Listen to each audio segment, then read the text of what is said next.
ہر عبادت سے برتر عبادت نماز، ساری دولت سے بڑھ کر ہے دولت نماز، ہر عبادت سے برتر عبادت نماز۔ الحمد للہ رب العالمین والصلاة والسلام على سید المرسلین اما بعد فاعوذ باللہ من الشیطان الرجیم بسم اللہ الرحمن الرحیم الصلاة والسلام علیک یا رسول اللہ وعلى آلک واصحابک یا حبیب اللہ الصلاة والسلام علیک یا نبی اللہ وعلى آلک واصحابک یا نور اللہ۔ حضور نبی پاک صلی اللہ تعالی علیہ وآلہ وسلم نے ارشاد فرمایا کہ حضرت جبرائیل امین علیہ السلام نے مجھے یہ بشارت دی کہ اللہ تبارک و تعالی فرماتا ہے جو آپ پر درود بھیجتا ہے اللہ تبارک و تعالی اس پر اپنی رحمتیں بھیجتا ہے، اور جو آپ پر سلام بھیجتا ہے اللہ تبارک و تعالی اس پر سلامتی بھیجتا ہے۔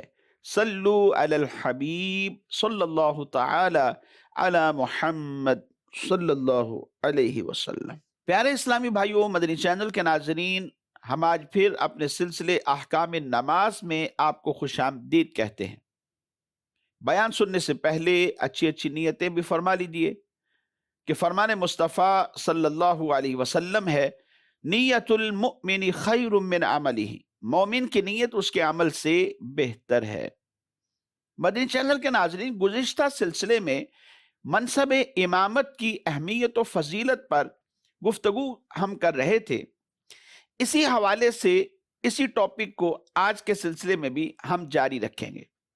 اس سے پہلے کہ امامت کی شرائط کے اوپر گفتگو کریں، آئیے سماعت فرمائیے کہ جب ایک شخص امام کے پیچھے نماز پڑھ رہا ہے تو اسے امام کی پیروی کرنی ہے، نہ یہ کہ وہ امام سے آگے رکوع اور سجود اور قیام اور پھرنے میں سبقت لیتا رہے۔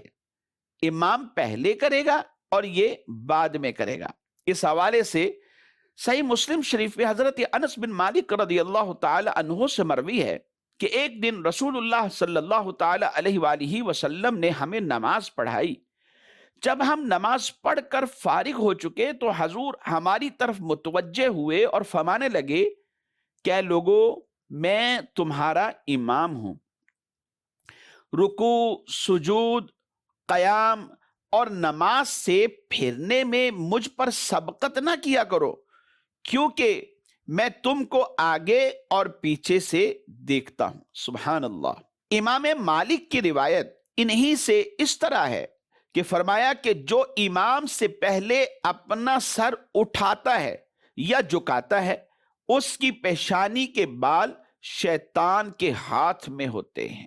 امام بخاری اور امام مسلم رحمہم اللہ تعالی آپ اپنی کتابوں کے اندر حضرت سیدنا ابو ہریرہ رضی اللہ تعالی عنہ سے کی روایت نقل فرماتے ہیں کہ نبی پاک صلی اللہ علیہ وسلم نے ارشاد فرمایا، کیا جو شخص امام سے پہلے سر اٹھاتا ہے وہ اس بات سے نہیں ڈرتا کہ اللہ تبارک و تعالی اس کا جو سر ہے وہ گدھے کا کر دے؟ اللہ اکبر۔ مدنی چینل کے ناظرین، اس میں وعید ہے، بلکہ ایک واقعہ بعض محدثین سے منقول ہے کہ امام نووی شافعی رحمۃ اللہ تعالی علیہ حدیث لینے کے لیے ایک بہت بڑے مشہور شخص کے پاس دمشق میں گئے۔ ان کے پاس بہت کچھ انہوں نے پڑھا، بہت کچھ سیکھا، لیکن وہ اپنے چہرے کے آگے ایک پردہ ڈالے رکھتے تھے۔ مدتوں تک ان کے پاس علم پڑھتے رہے مگر ان کا منہ امام نووی رحمۃ اللہ تعالی علیہ نے کبھی نہ دیکھا۔ جب زمانہ دراز گزر گیا تو انہوں نے دیکھا کہ ان کو حدیث کی بہت خواہش ہے، تو ایک روز پردہ ہٹا کر دکھا دیا، اور دیکھتے کیا ہے کہ ان کا منہ گدھے کا سا ہے۔ اللہ اکبر۔ انہوں نے کہا، صاحبزادے، امام پر سبقت کرنے سے ڈرو کہ یہ حدیث جب مجھ کو پہنچی میں نے اسے بعید سمجھا اور میں نے امام پر قصداً سبقت کی تو میرا منہ ایسا ہو گیا جیسا کہ تم دیکھ رہے ہو۔ مدنی چینل کے ناظرین، امام بنایا ہی اس لیے جاتا ہے تاکہ اس کی پیروی کی جائے۔ رکوع میں، سجود میں، قیام میں اور پھرنے میں امام سے آگے نہیں بڑھنا چاہیے۔ امام پہلے رکوع کرے، ہم اس کے بعد رکوع میں جائیں۔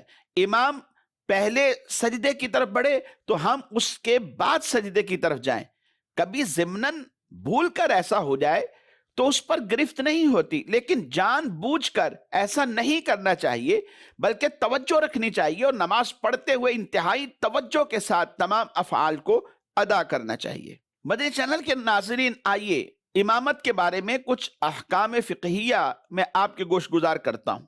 سب سے پہلے یہ ذہن میں رکھیے کہ امامت کا مطلب یہ ہے کہ دوسرے کی نماز کا اس کی نماز کے ساتھ وابستہ ہو جانا، یعنی ایک شخص کی نماز کا دوسرے شخص کی نماز کے ساتھ متعلق ہو جانا، یہ امامت کہلاتا ہے۔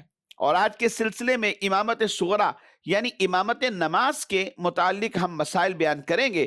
سب سے پہلے سماعت فرمائیے کہ منصب امامت کی شرائط کیا ہیں۔ فقہاء کرام یہ فرماتے ہیں کہ منصب امامت کی اہلیت کی جو شرائط ہیں وہ 6 ہیں۔ ان میں سے جو سب سے پہلی شرط ہے وہ ہے اسلام۔ اسلام کے بغیر کوئی بھی عمل قابل قبول نہیں۔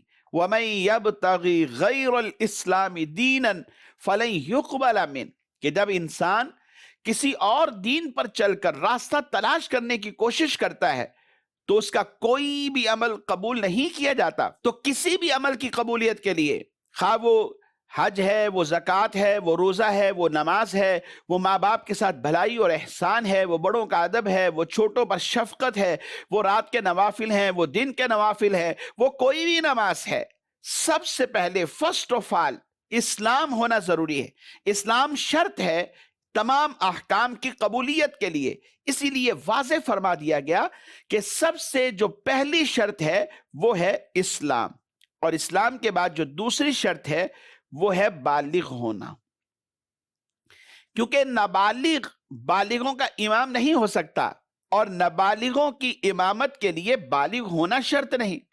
نابالغ بچے موجود ہیں، ان میں سے کسی ایک کو آگے بڑھا لیتے ہیں اور بقیہ پیچھے کھڑے ہو جاتے ہیں، اگر یہ امامت کرتے ہیں تو اس میں حرج نہیں، کیونکہ یہ سب کے سب نابالغ ہیں۔ لیکن اگر ایسا ہو کہ سب کے سب بالغ ہیں یا ان میں چند نابالغ بھی موجود ہیں اور ایک نابالغ آگے بڑھ کر ان کی نماز کروائے تو یہ شرعاً جائز نہیں۔ نابالغ بالغ کا امام نہیں بن سکتا۔ یہاں میں آپ کی توجہ دلاتا چلوں ایک مسئلے کی طرف۔ رمضان المبارک میں بسا اوقات اس طرح کے مسائل سامنے آتے ہیں کہ کسی شخص نے مسئلہ پوچھ لیا کہ ہمارے ہاں جو حافظ صاحب نماز تراویح پڑھا رہے ہیں، ان کی عمر کم ہے، وہ ابھی بالغ نہیں ہوئے، تو کیا ہم ان کے پیچھے نماز پڑھ سکتے ہیں؟ تو ہرگز ایسا نہیں ہو سکتا۔ ویسے ان کا پڑھا ہوا قرآن تو سنا جا سکتا ہے کہ وہ ایک طرف بیٹھ کر پڑھیں اور بقیہ سن لیں، یا وہ اپنے نوافل پڑھتے ہوئے پڑھ رہے ہوں اور بقیہ بیٹھ کر سن رہے ہوں، لیکن بالغوں کے لیے ایک نابالغ کو امام بنا دیا جائے اور پھر وہ نماز تراویح پڑھائے، کہا یہ شرعاً جائز نہیں ہے۔ اور تیسری شرط یہ ہے کہ جو شخص امامت کرواتا ہے وہ عاقل بھی ہو۔ عاقل کا معنی یعنی وہ عقل رکھنے والا ہے، مجنون نہیں ہے، پاگل نہیں ہے، اسے شعور موجود ہے کہ میں وہ کیا کر رہا ہوں کہ جو میں یہاں پر عمل کرنے کے لیے آیا ہوں۔ تو عاقل ہونا بھی ضروری۔ سب سے پہلے اسلام ہے، پھر بالغ ہے اور عاقل ہے، اور چوتھے نمبر پر مرد ہے کہ مرد ہی نماز پڑھاتے ہیں، کیونکہ عورتوں کا جماعت کروانا یہ مکروہ تحریمی ناجائز ہے۔ پانچویں شرط ہے قرات کا درست ہونا۔ قرات اس چیز کا نام ہے کہ تمام کے تمام حروف مخارج کے ساتھ ادا کیے جائیں۔ جتنے بھی الفاظ پڑھے گئے ہیں، جتنی بھی آیات بینات کی تلاوت کی گئی ہے، ان میں تمام حروف جو ہے وہ ایک دوسرے سے ممتاز نظر آئیں، مخارج کے ساتھ ادا کیے جائیں کہ ہر حرف غیر سے صحیح طور پر ممتاز ہو جائے، اور آہستہ پڑھنے میں بھی اتنا ہونا ضروری ہے کہ خود سنے۔ اگر حروف کی تصحیح تو کی مگر اس قدر آہستہ کہ خود نہ سنا اور کوئی معنی بھی موجود نہیں، مثلا شور و غل یا ثقل سماعت نہیں ہے، تو ایسی صورت کے اندر پھر نماز نہیں ہوگی۔ جب ہم آہستہ آواز سے پڑھتے ہیں تو مراد یہ ہے کہ اتنی آہستہ آواز سے پڑھا جائے کہ خود اپنے کان سن لیں، اس طرح کہ شور و غل نہیں ہے، سکل سماعت کا مسئلہ بھی نہیں ہے، یعنی اس کو سنائی بھی دیتا ہے، ایسا نہیں ہے کہ یہ بہرا ہے، اور اتنی آواز ہے کہ خود اپنے کانوں تک آواز پہنچ جاتی ہے۔ اور اگر فرض کر لیں شور ہو لیکن آواز اتنی رکھی کہ اگر یہ شور نہ ہوتا تو کانوں تک آواز پہنچ جاتی، تو ایسی صورت میں نماز ہو جائے گی، کیونکہ یہ ایک وجہ خارج ہے شور کا ہونا، اس کی بنا پر ان کو سنائی نہیں دے رہا، اور اگر یہ وجہ نہ ہوتی تو آواز خود بخود کانوں تک پہنچ جاتی۔ تو کم سے کم اتنی آواز آہستہ پڑھنے میں ہونی چاہیے کہ خود اپنے کانوں تک آواز سنائی دے۔ قرات میں غلطی ہونے کے حوالے سے قاعدہ کلیہ یہ ہے کہ اگر ایسی غلطی ہوئی کہ جس سے معنی ہی بگڑ گئے تو نماز فاسد ہو جائے گی، اور اگر معنی نہیں بگڑے یعنی فساد معنی کی صورت نہیں پائی گئی تو ایسی صورت میں نماز ہو جائے گی۔ علماء فرماتے ہیں کہ نماز پڑھتے ہوئے مخارج کا خیال رکھنا ضروری ہے، ایک حرف دوسرے سے ممتاز ہو، جیسے تا تو سے یہ بالکل ممتاز نظر آئے، سین سا اور صاد ان میں بھی فرق نظر آئے، اسی طرح عین اور حمزہ میں فرق نظر آئے، تو ہر حرف دوسرے سے صحیح طور پر ممتاز ہو، ورنہ پھر کیا ہوگا، ان حرفوں میں سے صحیح طور پر اگر امتیاز نہ رکھا گیا تو فساد معنی کی صورت میں جہاں بھی فساد معنی ہوگا تو نماز ٹوٹ جائے گی، ورنہ نماز درست ہو جائے گی۔ لیکن خیال رکھنا ضروری ہے کیونکہ عام شخص یہ نہیں جان سکتا کہ کس جگہ پر فساد معنی لازم آیا ہے اور کس جگہ پر فساد معنی کی صورت لازم نہیں آئی۔ چھٹی شرط یہ ہے کہ شرعی طور پر امام معذور نہ ہو۔ معذور مراد اسے کوئی ایسا عذر لاحق نہ ہو کہ جس کی بنا پر یہ شرعی معذور ہے، مثال کے طور پہ کسی شخص کو ری کے خارج ہونے کا مرض لاحق ہے یا اسے قطرے خارج ہوتے ہیں، اس کا مرض اس کو لاحق ہے، تو یہ شخص معذور ہوگا، لیکن اس کی بھی اپنی ایک تعریف ہے۔ تو کہا کہ شرعی معذور نہ ہو تو وہ شخص امام بن سکتا ہے، کن کے لیے، اس کے بارے میں تفصیل ہے۔ معذور شخص اپنے مثل عذر والے یا اپنے سے زائد عذر والے کی امامت کر سکتا ہے، یعنی ایک شخص ہے جس کو ری خارج ہونے کا مرض ہے تو یہ اس شخص کی امامت کر سکتا ہے کہ جس کو ری خارج ہونے کا مرض ہے، اور اگر ایک شخص ہے جس کو ری خارج ہونے کا مرض ہے اور دوسرا اس کو ری خارج ہونے کا بھی مرض ہے اور قطرے نکلنے کا بھی مرض ہے، تو ایسا شخص کہ جسے صرف ایک مرض ہے وہ دوسرے شخص کی امامت کر سکتا ہے، اس دوسرے شخص کی کہ جسے اس کی مثل عذر موجود ہے۔ کم عذر والے کی امامت نہیں کر سکتا، یعنی جسے دو عذر ہیں تو وہ ایک عذر والے کی امامت نہیں کر سکتا۔ اور اگر امام اور مقتدی دونوں کو دو قسم کے عذر ہیں، یعنی ایک کو ری خارج ہونے کا مرض ہے اور دوسرا ایسا ہے کہ جسے قطرہ خارج ہونے کا مرض ہے، تو دونوں کے چونکہ الگ الگ امراض ہیں تو یہ دونوں ہی ایک دوسرے کی امامت بھی نہیں کر سکتے۔ سیدی اعلیٰ حضرت امام اہل سنت امام احمد رضا خان علیہ رحمت الرحمن فرماتے ہیں کہ امام میں چند شرطیں ہونا ضروری ہے۔ اولاً قرآن عظیم ایسا غلط نہ پڑھتا ہو جس سے نماز فاسد ہو، جیسے وہ لوگ کہ مثلاً حمزہ عین یا تا تو یا ثا سین صاد یا ہا ہا ذال زا ظا ان میں فرق نہیں کرتے۔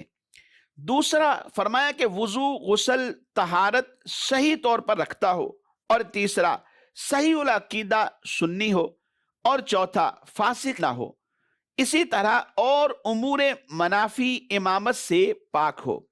ان کے بعد ذی علم ہونا شرط صحت و حلت نہیں، یعنی عالم ہونا ایسا نہیں ہے کہ ہم کہیں کہ عالم نہیں ہوگا تو نماز نہیں پڑھا سکتا۔